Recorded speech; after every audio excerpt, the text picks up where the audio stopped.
कि आज दो प्रकार के जैन मैं अपने सामने देख रहा हूं।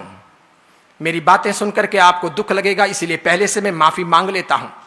अब श्वेतांबर और दिगंबर ये दो प्रकार के जैन नहीं, या देरावासी और नॉन देरावासी ये दो प्रकार के जैन नहीं, या गुजराती और राजस्थानी ये दो प्रकार के जैन नहीं, या फिर एक तिथि और दो तिथि ये दो प्रकार के जैन नहीं।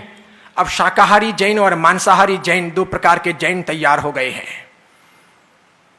आप में से आधे लोग होंगे जो जैन हों, लेकिन मैं दावे पूर्वक कह सकता हूं कि आप शाकाहारी नहीं हैं।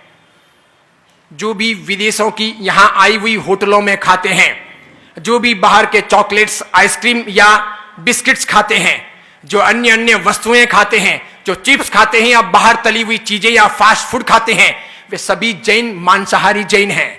वे प्रत्यक्ष नहीं परोक्ष तरीके से मांसाहार जीमते हैं, वे अपनी जड़ों से टूटते हैं। जैन होने के नाते अगर व्यापार करें, किसी कंपनी के शेयर खरीदें, किसी कंपनी के शेयर बेचें, किसी व्यक्ति के यहां पर कारोबार करें और किसी का ऑर्डर लेने के लिए किसी के पास में जाएं, तो क्या कभी हम सोचते हैं कि पार्टी दें तो किस चीज की दें और किस चीज की ना दें?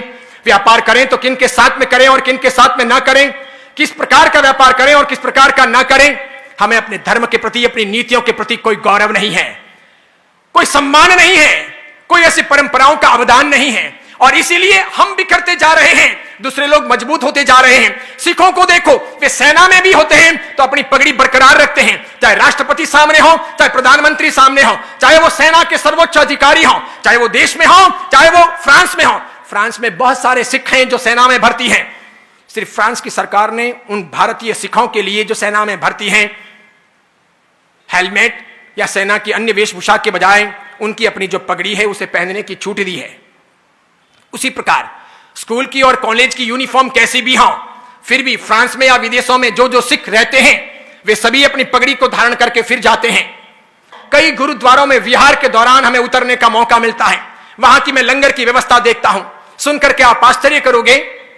अपने यहां पर तो एक 5,000 रुपए का भी कोई अनुदान दिया हो तो सबसे पहले हम नाम की चिंता करते हैं कि मेरा बोर्ड कहां लगेगा, मेरा नाम कहां आएगा, मेरा सम्मान होगा या नहीं होगा।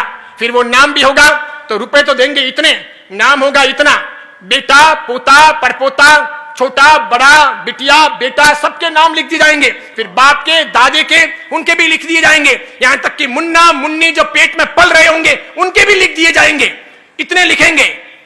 और किसी गुरुद्वारे में जाओ जहां लंगर चलती है, एक भी डोनर का आपको नाम कहीं देखने को नहीं मिलेगा, तब भी वहां कोई खोट नहीं होती। रोज कई ट्रकें आती हैं, किसी में से गुड़ उतरता है, किसी में से आटा उतरता है, किसी में से चावल या गेहूं उतरते हैं, किसी में से दाल और मसाले उतरते हैं। लोग चुपचाप रख रख करके वाहे गुरु, जो बोले सो निहाल, सप्त श्री अकाल, और आगे बढ़ते चले जाते हैं। और इस कदर उनकी व्यवस्थाएं मजबूती के आधार पर डेवलप हो रही, ऐसी विकसित हो रही कि वे लोग अपने हिसाब से अपने धर्म के अनुसार चल रहे, हम सब जगह पर बदलते जा रहे।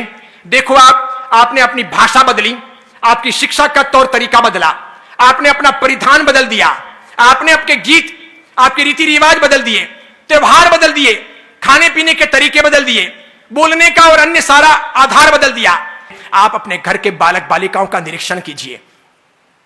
आज शिविरों में आने वाले, साधु संतों के पास आने वाले, जैन धर्म की विधियों को जानने वाले, जैन समाज की बातों पर गौरव करने वाले आपको प्रौढ़ लोग मिलेंगे। बड़ी उम्र के 30 के, 35 के, 40 के, 45 के, 50, 60 के, 70, 80 साल के लोग मिलेंगे।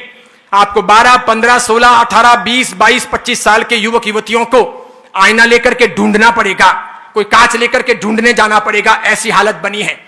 उन लोगों को धक्का मारकर, समझा पटा करके आपको भेजना पड़ रहा, क्योंकि आपने अपने घर की व्यवस्थाएं वैसी बनाई नहीं कि हम जन्म से जैन हैं, कर्म से जैन बने, हम पक्के जैन बने, समझदार जैन बने, गौरवशाली जैन बने।